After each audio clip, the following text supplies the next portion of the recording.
Psalm 7, a prayer of David for vindication. Psalm 7 is a prayer that moves through distress, self-examination, appeal to divine justice, and ultimately ends in praise. Traditionally attributed to David, it is often read as a response to false accusation and persecution, expressing both vulnerability under pressure and confidence in God as the righteous judge. The psalm opens, verses 1-2, with an immediate declaration of trust. The speaker turns to God as a refuge, asking for deliverance from enemies who are described in predatory terms. This imagery conveys urgency and danger, suggesting that the threat is both real and aggressive. Yet the response is not panic or retaliation, but dependence. God is approached first, establishing trust as the foundation of the entire prayer. In verses 3-5, the tone shifts to self-examination.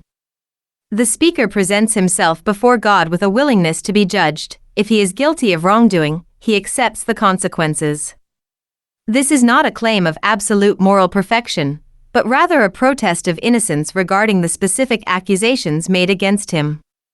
The important emphasis here is openness before God, an unwillingness to hide, distort, or defensively justify oneself. Integrity is tested not only by external actions but by inner honesty before divine scrutiny. Verses 6-11 move into an appeal for God's intervention as judge. The speaker calls on God to arise and act against injustice, affirming that divine judgment is rooted in righteousness. God is portrayed as one who examines hearts and minds with perfect clarity, distinguishing truth from deception. The moral order of the world is entrusted to God's authority, and judgment is understood not as arbitrary anger but as a consistent response to evil. Within this framework, justice is not only desired but expected, grounded in the character of God as morally perfect and wholly just. The following section, verses 12-16, describes the fate of those who persist in wrongdoing.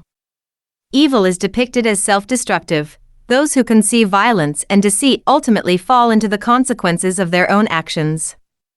The imagery of preparing instruments of judgment and digging a pit that becomes one's own downfall emphasizes moral reciprocity. Wrongdoing carries within itself the seeds of its own undoing, revealing a world in which actions are not neutral but carry inevitable moral weight. The psalm concludes in verse 17 with praise. Despite the conflict and uncertainty surrounding him, the speaker affirms gratitude toward God based on divine righteousness. Worship here is not dependent on circumstances but on the unchanging nature of God's justice.